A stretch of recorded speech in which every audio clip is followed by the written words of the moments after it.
வணக்கம் சார். வணக்கம் வணக்கம் சத்யா. மியூச்சுவல் ஃபண்ட் கேட்டகரைசேஷன்ல நிறைய ரெகுலேஷன்ஸ் கொண்டு வர போறோம், கூடிய சீக்கிரத்துல அந்த ரெகுலேஷன்ஸை இம்ப்ளிமெண்ட் பண்ண போறோம் அப்படின்னு செபி அறிவிச்சிருக்காங்க. ஸோ பேசிக்கா என்ன சொல்ல வராங்க, மியூச்சுவல் ஃபண்ட்ஸ்ல என்னென்ன மாற்றங்கள்லாம் வரப்போகுது சார்? மேஜரா இருக்க ஐட்டங்கள் அவங்க ஒன்றும் மாற்றல. இப்போ large and mid cap, multi gap, all those things அதெல்லாம் அவங்க பெருசா மாத்தல. மாத்துறது என்ன சொல்லியிருக்காங்க, இப்போ மேஜரா மாறப்போகுதுன்னா இப்போ ஃபார் எக்ஸாம்பிள் ரிட்டையர்மெண்ட் ஃபண்ட் இருக்குது, சில்ட்ரன் எஜுகேஷன் ஃபண்ட் இருக்கு, இதெல்லாம் இருக்கு. ஸோ இப்போ இதெல்லாம் டிஃப்ரெண்டா லைஃப் சைக்கிள் ஃபண்ட்ஸ்ன்னு மூவ் பண்றாங்க. ஏன்னா அது ரொம்ப நாளாக டிமாண்ட் இருந்துட்டு இருந்தது. ஸோ இப்போ ஃபார் எக்ஸாம்பிள் ரிட்டையர்மெண்ட் ஆகிறாங்க அப்படின்னா அந்த ரிட்டையர்மெண்ட் ஆக போகிற சமயத்தில் ஈக்குட்டி குறைவாகவும் டெட் அதிகமாகவும் இருக்கிற மாதிரி கிராஜுவலா ஸ்லைடிங் பாத், கிளைடிங் பாத் அப்படிம்பாங்க. அது நம்ம என்பிஎஸ் ஸ்கீம்லாம் ஏற்கனவே இருக்கு, நேஷனல் பென்ஷன் ஸ்கீம்ல எல்லாம். ஸோ அது மாதிரி இப்போ ஒரு பர் ஃபண்ட் ஹவுஸ் ஒரு 6 ஃபண்டு வச்சுக்கலாம். அதுக்கு டைம் ஆயிடுச்சான் இப்போ 5 இயர்லேருந்து 30 இயர் வரைக்கும். இப்போ 30 வயது நபர் உள்ள நுழையிறாருன்னா 60 வயசு வரைக்கும் அவர் படுத்து போட்டுட்டாருன்னா ஆட்டோமேட்டிக்காக ஈக்குட்டி டெட் எல்லாம் மாற்றிக்குவாங்க. அவர் ரிட்டையர் ஆக போயிடும், அவருக்கு ஆட்டோமேட்டிக்காக கையில் அந்த பணம் ரிஸ்க் இல்லாமல் கிடைச்சிடும். ஸோ இந்த லைஃப் சைக்கிள் ஃபண்ட்ஸு அது ஒன்று மேஜராக சொல்லியிருக்காங்க. அதனால இப்போ எக்ஸிஸ்டிங் ப்ராபர்ட்டி ரிட்டையர்மெண்ட் ஃபண்டோ அல்லது சில்ட்ரன் எஜுகேஷன் பிளானோ அதை ஃபண்ட் ஹவுசஸ் அந்த லைஃப் சைக்கிள் ஃபண்டில் மெர்ஜ் பண்ணுற மாதிரி இருக்கும், அல்லது இதில் சப்ஸ்கிரிப்ஷன் கட் பண்ணுற மாதிரி இருக்கும், அல்லது 2 மிங்கிளாக இருக்கலாம். தட் இஸ் மேஜரா. அதுக்கப்புறம் பார்த்தீங்கன்னா இப்போ இந்த வேல்யூ ஃபண்டு, கான்ட்ரா ஃபண்டு ரெண்டுலேயும் கொஞ்சம் கன்ஃபியூஷன் இருந்துச்சு. So value fund, contra fund ரெண்டுமே வச்சுக்கலாம் ஒரு ஃபண்ட் ஹவுஸ்.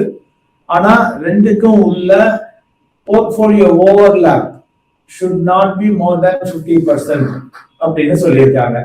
ஸோ அதை ஒன்று கிளியர் பண்ணியிருக்காங்க. அப்புறம் debt funds medium duration funds, medium to long duration funds இருக்கு. அது நம்ம ரீட்டைல் இன்வெஸ்டர்ஸ் நிறைய பேர் யூஸும் பண்ண மாட்டாங்க. ஸோ இந்த மீடியம் அது ரெண்டுக்கும் கிட்டத்தட்ட போர்ட்ஃபோலியோ ஒரே மாதிரி தான் இருக்கு. அதுக்கு நீங்கள் டிஃபரன்சியேஷன் கொண்டு வரணும், அதுக்கு அந்த டியூரேஷன்ல டிஃபரன்சியேஷன் கொண்டு வரணும் அப்படின்னு சொல்லியிருக்காங்க. And residual portion of the portfolio equity funds residual portion சொன்னது ஒரு எக்ஸாம்பிள் இப்போ நீங்க ஒரு லார்ஜ் கேப் ஃபண்ட் அப்படின்னா லார்ஜ் கேப் ஃபண்ட் மினிமம் 80% நீங்க லார்ஜ் கேப்ல வச்சுக்கணும் அப்படின்னு சொன்னாங்கன்னா அந்த ரிமைனிங் 20% இருக்குல்ல, அந்த 20%ல யூனிட்ஸ், கோல்டு, சில்வர், அதெல்லாம் இன்ஃப்ராஸ்ட்ரக்சர் இன்வெஸ்ட்மெண்ட் ட்ரஸ்ட் அந்த யூனிட்ஸ், கோல்டு, சில்வர் அதெல்லாம் வச்சுக்கலாம் அப்படின்னு ஒரு அனௌன்ஸ்மெண்ட் சொல்லியிருக்காங்க. என்னென்ன ரெகுலேஷன்ஸ்லாம் வரப்போகுது அப்படின்னு நம்ம பேசுறோம். ஆனா பேசிக்காவே மியூச்சுவல் ஃபண்ட் இண்டஸ்ட்ரியில இந்த மாதிரியான ஒரு மாற்றங்கள்லாம் தேவை இருக்கா? சரி, இன்னைக்கு உலகம் டைனமிக் ஆயிடுச்சு, இண்டஸ்ட்ரி டைனமிக் ஆயிடுச்சு. நம்ம ஆர்டிஃபிஷியல் இன்டெலிஜென்ஸ்ங்கிற ஏங்கிற அதுங்கிற அப்படிங்கிற regulator should also keep up with the trends. So இப்போ இந்த லைஃப் சைக்கிளுக்கு ஒரு டிமாண்ட் இருந்ததுன்னு வச்சுக்கிட்டேன். ஃபாரின்ல எல்லாம் இருக்கு இந்த லைஃப் சைக்கிள் ஃபண்ட்ஸ், வெளிநாடுகள் கேட்டா இந்த லைஃப் சைக்கிள் ஃபண்ட்ஸ் இருக்கு. அதுக்கு ஒரு அட்லீஸ்ட் மக்களை இருக்கணும் அப்படின்னு சொல்லி ஒரு எதிர்பார்த்துட்டு இருந்தாங்க. இப்போ அதில் மக்கள் எவ்வளவு பேர் கொண்டே போடுவாங்க, அல்லது எவ்வளவு அட்வைசர்ஸ் அதை அட்வைஸ் பண்ணுவாங்க, எத்தனை டிஸ்ட்ரிபியூட்டர்ஸ் அதை ரெக்கமெண்ட் பண்ணுவாங்க, அதெல்லாம் நமக்கு தெரியாது. அது கொஞ்சம் இம்ப்ளிமெண்ட் பண்ணி வந்தா தான் தெரியும். அப்பதான் இந்த ரெகுலேஷனுடைய ரியல் யூஸ் இருக்கா அப்படின்னு நமக்கு தெரிய வரும். பட் இப்பொழுது there is a need அப்படின்னு சொல்லி அதை கொண்டு வர்றாங்க. அந்த மாற்றம் இந்த கான்ட்ரா வேல்யூ பண்ணாம இந்த கன்ஃபியூஷன் இருந்ததை அவாய்ட் பண்றாங்க. அதே மாதிரி சமீபத்துல ரைட்ஸ், இன்பிட்ஸ் எல்லாம் ஈக்விட்டி டாக்ஸேஷனை கன்சிடர் பண்ணலாம் அப்படின்னு செபி அறிவிச்சிருந்தாங்க. அதை ஒட்டி இப்போ நீங்க உங்க ரெசிடுவல் போர்ஷன் ஆஃப் த போர்ட்ஃபோலியோவுக்கு அதையும் நீங்க சேர்த்துக்கலாம் அப்படின்னு சொல்லி கொண்டு வந்திருக்காங்க. ஸோ இது மாதிரி சர்டன் சேஞ்சஸ். அதே மாதிரி ஹைபிரிட் ஃபண்ட்ஸ் ரெசிடுவல் போர்ஷனுக்கும் நீங்க இன்பிட்ஸ், கோல்டு, சில்வர் சேர்த்துக்கலாம் அப்படின்னு சொல்லி. ஏன்னா அந்த ஹைபிரிட் ஃபண்ட்னா இது வாலட்டிலிட்டியை கம்மி பண்ணும். கோல்டு, சில்வர், இன்வெட்ஸ் எல்லாம் நம்ம சேர்க்கையில வாலட்டிலிட்டியை கம்மி பண்ணும். செபி கொண்டு வர போற இந்த மாற்றங்கள் எல்லாமே நம்மளோட முதலீட்டை இன்னும் கொஞ்சம் சிம்பிள் ஆக்க போகுதா, இல்ல இதை இன்னும் காம்ப்ளிகேட்டா மாத்துறதுக்கான வாய்ப்புகள் இருக்கா? அது மட்டும் இல்லாம ஃபண்ட் ஹவுசஸும் இன்னும் கொஞ்சம் கிரியேட்டிவான ஃபண்ட்ஸ் எல்லாம் இனிமே இன்ட்ரோடியூஸ் பண்ணுவாங்களா? சரி, லைஃப் சைக்கிள் ஃபண்ட்ஸ் எல்லாம் நம்ம காம்ப்ளிகேட் ஆகுதுன்னு சொல்லலாம். ஒரு வகையில சிம்பிள், ஒரு வகையில காம்ப்ளிகேட்டட். ஏன்னா இப்போ மக்களுக்கு அது புரியாது, இன்வெஸ்டர்ஸ் சிம்பிளா புரியாது. இப்போ இன்வெஸ்டர் சிம்பிளா புரியாது என்னன்னா ஈக்விட்டி ஃபண்ட்ல போட்டு ஓகே இது ஃபுல் ரிஸ்க், எப்ப வேணாலும் இறங்கும், எப்ப வேணாலும் ஏறும், ஆனா நீண்ட காலத்துல நல்ல லாபத்தை கொடுக்கும். அந்த அண்டர்ஸ்டாண்டிங்ல காம்ப்ளிகேஷன் இருக்காது அவங்களுக்கு. ஸோ டெட் ஃபண்ட் எப்படி போட்டிருக்கீங்க, பாண்டு வாங்கியிருக்கோம்னா அது சேஃபா இருக்கும் அப்படின்னா அவங்களுக்கு தெரியும். ஸோ எக்ஸ்பெக்டேஷனால மீட் ஆகும்.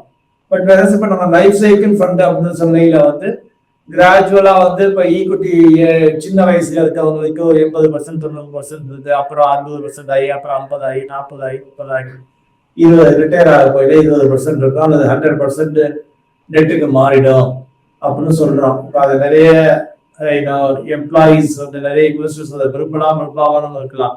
ஏன்னா மியூச்சுவல் ஃபண்ட்ல போடுறதே வந்து அவங்க ரிஸ்க்னு நினைச்சுதான் போடுறாங்க. அவங்களுக்கு திருப்பி டெட் போர்ஷன், டெட் அலோகேஷனுக்கு வந்து டியூரிங் டைம் ஆஃப் ரிட்டையர்மெண்ட் பிஎஃப்ல வந்து வேற பல ஐட்டங்கள்ல இருந்து அவங்களுக்கு வரப்போகுது. So all those things are there. அதனால வந்து இன் அ வே ஒரு யாரு சொல்யூஷன் ஓரியன்ட் எதிர்பார்க்கிறாங்களோ அவங்களுக்கு சிம்பிளிஃபைன்னு நம்ம சொல்லலாம். புரிஞ்சுக்கக்கூடிய தன்மை இல்லாதவங்களுக்கு இது கொஞ்சம் காம்ப்ளிகேட்டடா இருக்கலாம். ஃபண்ட் ஹவுசஸை பொறுத்த வரைக்கும் அவங்க ஆல்ரெடி நிறைய டிஃப்ரெண்ட் தீம்ஸ்ல ஃபண்ட் எல்லாம் வந்து ரன் பண்ணிட்டு இருப்பாங்க. அப்போ செபி வந்து இதை நாங்க ரெகுலேட் பண்ண போறோம் அப்படின்னு சொல்றாங்கன்னா ஆல்ரெடி எக்ஸிஸ்டிங்கா இருக்கிற ஃபண்ட்ஸுக்கு இதனால ஏதாவது நெருக்கடிகள் வருமா? வரும். அதையும் முன் யோசனை பண்ணி தான் செபி கொடுத்துருக்காங்க. என்னன்னா இப்ப நாங்க சொல்ற சேஞ்சஸ் பண்ண உங்களுக்கு 3 வருஷம் தர்றோம் அப்படிங்கிறாங்க. ஃபர்ஸ்ட் இயர்ல வந்து நீங்க போர்ட்ஃபோலியோ சேஞ்ச் 35% பண்ணா போதும். செகண்ட் இயர்ல 35% அட்ஜஸ்ட்மெண்ட் பண்ணிக்கங்க. தேர்ட் இயர்ல 30% அட்ஜஸ்ட்மெண்ட் பண்ணிக்கங்க அப்படிங்கிறாங்க எஃபெக்டிவா பண்ணதுக்கு. ஸோ அதனால அதெல்லாம் ஒரு முன் யோசனை பண்ணி தான் சொல்லியிருக்காங்க. ஸோ ஒரு 3 years டைம் லைன் கொடுக்குறாங்க. Plus some schemes maybe manage பண்ற மாதிரி இருக்கும், அல்லது ஜாயின் பண்ற மாதிரி இருக்கும், அல்லது டிஸ்கண்டினியூ பண்ற மாதிரி இருக்கும். All those things might be coming on. இன்வெஸ்டரை பொறுத்த வரைக்கும் ஆல்ரெடி இந்த மாதிரியான ஃபண்ட்ஸ்ல எல்லாம் அவங்க இன்வெஸ்ட் பண்ணிட்டு இருக்காங்க, எக்ஸிஸ்டிங் ஃபண்ட்ல அவங்களோட முதலீடுகள் இருக்கு அப்படிங்கும் பட்சத்துல இதுல ஒரு ரெகுலேஷன்ஸ் கொண்டு வந்து இதை ஸ்ட்ரீம்லைன் பண்ணும்போது அவங்களோட ரிட்டர்ன்ஸ்லயோ இல்ல எக்ஸிட் லோட்லயோ இல்ல வந்து அதோட டாக்ஸ்லயோ ஏதாவது மாற்றங்கள் வரதுக்கான வாய்ப்பு இருக்கா? யூஸ்வலா வந்து ஆல்வேஸ் பண்ணல எப்பவுமே வந்து ஃபண்ட் ஹவுசஸ் வந்து ரெகுலேஷனை ஃபாலோ பண்ணி பண்ணையில என்ன பண்ணுவாங்கன்னா இந்த ஸ்கீம் என்ன ஸ்கீமோட லான்ச் பண்ணுவாங்க. லெட் அஸ் அஸ்யூம் எக்ஸாக்ட் டீடைல்ல ரிட்டையர்மெண்ட் ஃபண்ட் பண்ணாது லைஃப் சைக்கிள் பண்ணோட வச்சு பண்றாங்கன்னு வச்சுக்கோங்க. இஃபட்டா அப்படின்னா அப்போ வந்து ஒரு எக்ஸிட் கிளாஸ் ஆப்ஷன் கொடுப்பாங்க இன்வெஸ்டர்ஸ். நீங்க எக்ஸிட் லோட் இல்லாம எந்த விதமான பிரச்சனையும் இல்லாம நீங்க பணத்தை எடுத்துக்கலாம். பணத்தை எடுத்தா டாக்ஸேஷன் அப்ளிகபிள் ஆகும். வேற இல்ல நீங்க அப்படியே அந்த ஃபண்டுக்கே ஸ்விட்ச் பண்ணிக்கிறீங்க ஆட்டோமேட்டிக்கா அப்படின்னா தென் டாக்ஸேஷன் இஸ் நாட் அப்ளிகபிள், மெர்ஜர்ல போயிடும், ஸ்கீம் மெர்ஜர்ல போயிடும். ஸோ இது 2 தான் நடக்க வாய்ப்பு இருக்கு. ரிட்டையர்மெண்ட் ஃபண்டுக்கு அப்படி பண்றாங்கன்னு எனக்கு தெரியல, பட் இன் ஜெனரல் நான் சொல்றேன். செபி சமீப காலமாவே இந்த ஷேர் மார்க்கெட் ரிலேட்டடான இன்வெஸ்ட்மெண்ட்ஸ் இதெல்லாம் வந்து ரெகுலேட் பண்றதுல ரொம்ப டீடியஸா செயல்பட்டு இருக்காங்க அப்படிங்கறத பாக்குறோம். ரொம்ப ஸ்பெசிஃபிக்கா இப்போ அவங்க லான்ச் பண்ண போற இந்த ஒரு ரெகுலேஷன்ஸ்னால இன்வெஸ்டருக்கு என்னெல்லாம் பெனிஃபிட்ஸ் இருக்கு சார்? இது அவங்களுக்கு உண்மையாவே பயன் தர மாதிரியான ஒரு விஷயம் தானா? மிஸ்செல்லிங்னு நான் சொல்ல மாட்டேன். இப்போ for example contra value fund, அந்த ஃபண்ட் ஹவுசஸ்க்கு இதுல குழப்பா இருந்துச்சு. நான் 2 வச்சுக்கலாமா, 2 சேமா இருக்கு, இன்வெஸ்டர்ஸ் கொஞ்சம் குழப்பமா இருந்துச்சு. ஸோ அதுல ஒரு கிளாரிட்டியை கொடுத்துருக்காங்க. நீங்க நாட் மோர் தேன் 50% ஓவர்லேப் இருக்கக்கூடாது அப்படின்னு சொல்லிட்டு, which is a welcome move. நீங்க 2 ஃபண்டா வச்சுக்கங்க, பட் வேல்யூ ஃபண்டுக்கு கான்ட்ரா ஃபண்டுக்கு overlap should be less than 50%. அப்படிங்கிற that gives clarity for the investor, for the funders, for the fund manager, everyone. ஏன்னா அந்த இது ரெகுலேட்டர் சம்திங் சொல்லிட்டாங்க, எல்லாரும் ஃபாலோ பண்ண போறாங்க. ஸோ இப்போ இது வந்து அக்ராஸ் ஃபண்ட் ஹவுசஸ் ஃபாலோ பண்ணணும். ஸோ நீ ஃபாலோ பண்ண நான் பண்றேன்னு இல்லை. இப்போ இந்த கிளாரிட்டி இல்லாமல் தான் இருக்கட்டு. சில பேர் வந்து 2 போர்ட்ஃபோலியோ ஓவர்லாப் அதிகமாக இருக்கும், கண்டினியூ பண்ணிட்டு இருப்பாங்க. சில பேர் பயந்த செய்ய வேண்டாமோ அப்படின்னு யோசிப்பாங்க. So all those things are there. இதுல எல்லாமே அது இருக்குது. மியூச்சுவல் ஃபண்ட் இன்வெஸ்டர்ஸை பொறுத்த வரைக்கும் செபி இந்த மாதிரி ரெகுலேஷன்ஸ் எல்லாம் அனௌன்ஸ் பண்றாங்க அப்படின்னா ஆல்ரெடி நான் இன்வெஸ்ட் பண்ணிருக்கேன், மாசம் எஸ்ஐபி போட்டுட்டு இருக்கேன், இந்த ஃபண்டுக்கு ஏதாவது ப்ராப்ளம் வந்துருமா, என்னோட ஃபண்ட்ல நான் போட்டிருக்க பணத்துக்கு ஏதாவது பிரச்சனை வந்துருமா அப்படின்னு நிறைய குழப்பங்கள் வரலாம். ஸோ இந்த ரெகுலேஷனை ஒரு மியூச்சுவல் ஃபண்ட் இன்வெஸ்டர் மாசம் எஸ்ஐபி போடுற இன்வெஸ்டர் எப்படி புரிஞ்சுக்கணும்? அவங்களோட முதலீட்டுல இல்ல அவங்களோட போர்ட்ஃபோலியோல ஏதாவது பிரச்சனை வரதுக்கு வாய்ப்பு இருக்கா? இன்வெஸ்டர்ஸ் வந்து அதிகம் கவலைப்பட தேவையில்லை. ப்ராபப்லி அவங்களுடைய அட்வைசர்ஸோ அவங்களுடைய டிஸ்ட்ரிபியூட்டர்ஸோ they should take care about this. அவங்கள்ட்ட பேசிட்டாங்கன்னா அவங்க ஆட்டோமேட்டிக்கா அதை பத்தி ஒரு கிளாரிட்டி கொடுத்துருவாங்க. நம்ம வச்சுக்கலாம், மாத்தலாம், இல்லை அப்படியே இருக்கட்டும், இல்லை உங்களுக்கு பாதிப்பு இல்லை, நம்ம போர்ட்ஃபோலியோட பாதிப்பு இல்லை, செபி சொன்னதுக்கு நமக்கு இஷ்யூஸ் இல்லை, இது எல்லாமே அவங்க கிளாரிட்டி கொடுத்துருவாங்க. இன் ஜெனரலா வந்து பெரிய அளவு பாதிப்புக்கு உள்ளாகிற அளவுக்கு வந்து செபி எதுவும் இப்போதைக்கு ஆக்ஷன் எடுத்துட மாட்டாங்க இன் ஜெனரலாவே. ஏன்னா இப்போ லாஸ்ட் டைம்லாம் அந்த small cap, mid cap, multi cap, flexi cap அந்த கேட்டகரைசேஷன் வரையில நிறைய செல் ஆஃப் நடந்துச்சு ஸ்மால் கேப், மிட் கேப்ல எல்லாம். ஸோ அப்போலாம் ஒரு அடி வந்துச்சு, மார்க்கெட்டே கொஞ்சம் ட்ரம்பிள் ஆச்சு. ஸோ இப்போ அது மாதிரிலாம் நடக்காம இருக்கிறதுக்காக தான் எந்த சேஞ்சஸையுமே 3 இயர் டைம் லைன் கொடுத்து கொஞ்சம் ஆறாம மெதுவாக பண்றாங்க. They are taking a very gradual approach. So அதனால இன்வெஸ்டர்ஸ் முன்னிட்டாளர்கள் பயப்பட வேண்டாம். மாற்றம் ஒன்றே மாறாதது அப்படிங்கிற மாதிரி கண்டினியூஸ் எவல்யூஷன் தான் இன்வெஸ்ட்மெண்ட் ஃபீல்ட்ல எல்லா ஃபீல்ட்ல இருக்கிற மாதிரி. இந்தியால மியூச்சுவல் ஃபண்ட் இண்டஸ்ட்ரி இல்ல ஷேர் மார்க்கெட் அப்படின்னு நம்ம ஒட்டுமொத்தமா எடுத்துக்கிட்டாலே இதுல நிறைய மக்கள் இப்ப முதலீடு செய்ய ஆரம்பிக்கிறாங்க. எஸ்ஐபி புக்ஸ் எல்லாம் ரொம்ப ஜாஸ்தியா வருது அப்படிங்கிற டேட்டாஸ் எல்லாம் பாக்குறோம். அப்படி இருக்கும்போது நிறைய ஆப்ஷன்ஸ் இருக்கிறது, டைவர்சிபிகேஷன் இருக்கிறது ஒரு நல்ல விஷயம் தானே சார்? இதையே ரெகுலேட் பண்ணணும் அப்படின்னு செபி நினைக்கிறாங்க. ஸ்கீம்ஸ் அதிகமா இருக்கிறது, வாய்ப்புகள் அதிகமா இருக்கிறது எல்லாமே சந்தோஷம் தான். சரி, இந்தியாவில் வந்து ஒவ்வொரு மார்க்கெட்டும் பார்த்தீங்கன்னா அதனுடைய ஓன் ரெக்குயர்மெண்ட்டை வச்சு, அந்த மக்களுடைய தேவைகளை வச்சு, அந்த அரசாங்கத்தினுடைய தேவைகளை வச்சு அந்த அந்தந்த மார்க்கெட் எவால்வ் ஆகுது. இப்போ நம்ம வெளிநாட்டில் உள்ளது அப்படியே நம்மளால காப்பி கேட் பண்ண முடியாது. சில இடங்கள்ல வந்து வேறவர் ஓகே இந்தியாவில் வந்து கொஞ்சம் ஸ்டாக் மார்க்கெட்டுக்கு வர இன்வெஸ்டர்ஸ் ரொம்ப குறைவு, அவங்களை அதிகப்படுத்தணும்.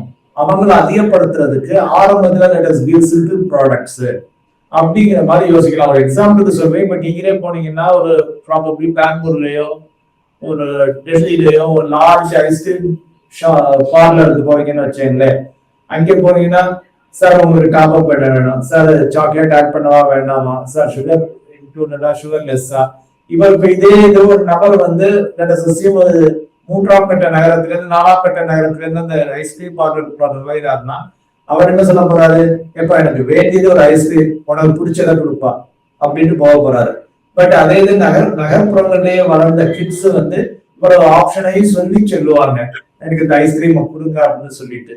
ஸோ இந்தியா போன்ற நாடுகள்ல வந்து இன்னும் அந்த அளவுக்கு இன்வெஸ்டர் லெவல் மெச்சூரிட்டி ஆகல அப்படின்னு செபி நினைச்சிருக்கலாம்.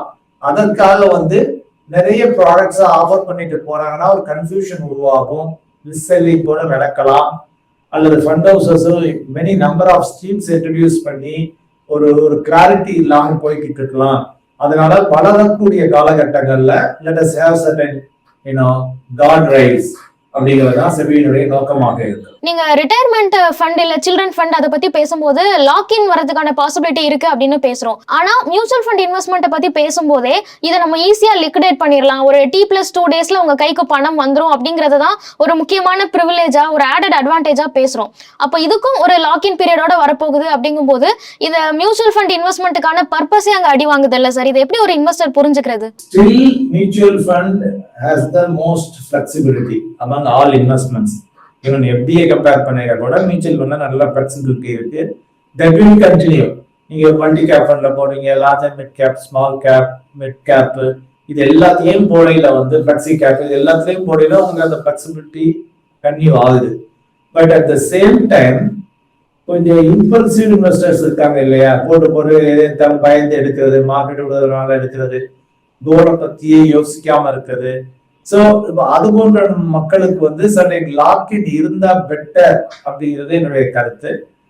சர்டன் ஸ்கீம்ஸ்ல தான் இது ஆல்ரெடி சில்ட்ரன் ஸ்கீம்ல இருக்கு, ரிட்டையர்மெண்ட் ஸ்கீம்ஸ்ல இருக்கு, மினிமம் 5 இயர் லாக்இன் இருக்குது.